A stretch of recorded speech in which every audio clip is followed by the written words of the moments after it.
അടുത്ത പടം വരയ്ക്കാൻ പോവാണ്. ഈ 2 കളറിൽ ഏത് വേണമെന്നാണ് ഇപ്പൊ ഞാൻ കാണുന്ന റെഡ് എടുത്തു. കാണുമ്പോൾ റെഡ് ആണെങ്കിലും അടിക്കുമ്പോൾ റോസ് ആണ്. പക്ഷെ പിന്നെയാണ് സത്യം മനസ്സിലാക്കിയത് അത് ശരിക്കും റെഡ്. അത് മറയ്ക്കാൻ വേണ്ടി റോസും വൈറ്റൊക്കെ വെച്ചൊന്ന് അഡ്ജസ്റ്റ് ചെയ്ത് കൊടുത്തിട്ടുണ്ട്. പക്ഷെ ഒന്നും കൂടി വൃത്തികരമായിട്ടുണ്ട്. ഇതിനും പേര് ആ റെഡ് സംഭവം ചാർട്ട് കളയണമെന്ന് വിചാരിച്ചിട്ടാണ്. ഇനി വരയ്ക്കാനായിട്ട് ഒരു സ്കെച്ച് എടുത്തപ്പോഴാണോ അത് ഒട്ടും തെളിയത്തില്ലെന്ന് മനസ്സിലായത്. പിന്നീട് നമ്മൾ പെൻസിൽ വെച്ച് അഡ്ജസ്റ്റ് ചെയ്തു. പെൻസിൽ വെച്ചപ്പോഴത്തേക്കും ആദ്യം തന്നെ ശുഭമായിരുന്നു. വളഞ്ഞൊക്കെ പോയി. വീട്ടിൽ മേൽക്കൂര അങ്ങോട്ട് പാളിപ്പോയിട്ട് കുഴപ്പമില്ല, കളർ വെക്കുമ്പോഴത്തേക്കും എല്ലാം മറയുന്നുള്ള വിശ്വാസത്തിലാണ് ഞാൻ ഈ വരച്ച് പോകുന്നത്. നമുക്ക് എന്ത് സഹിക്കാം. പക്ഷേ ഈ കളറിനകത്ത് നമ്മൾ വേറെ കളർ വെച്ചിട്ട് വേറെ കളർ ഉണ്ടാക്കുന്ന പരിപാടി ഉണ്ടല്ലോ, അത് മാത്രം ഒട്ടും പറ്റത്തില്ല. യൂട്യൂബിലൊക്കെ തരുന്നെങ്കിലും അത് പലരും പല കളറാണ് കാണിക്കുന്നത്. അങ്ങനെ പല കളർ ട്രൈ ചെയ്യാൻ മാത്രമുള്ള ചാർട്ടൊന്നും നമ്മുടെ കയ്യിലില്ലല്ലോ.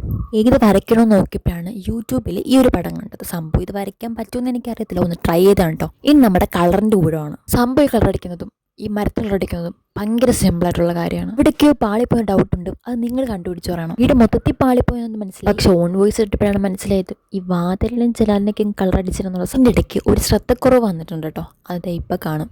ഈ മരത്തിൽ കളർ അടിക്കാൻ ഭയങ്കര ഇൻട്രസ്റ്റ് ആയതുകൊണ്ട് കുറേ മരങ്ങൾ വരച്ചു വെച്ചിട്ടുണ്ട്.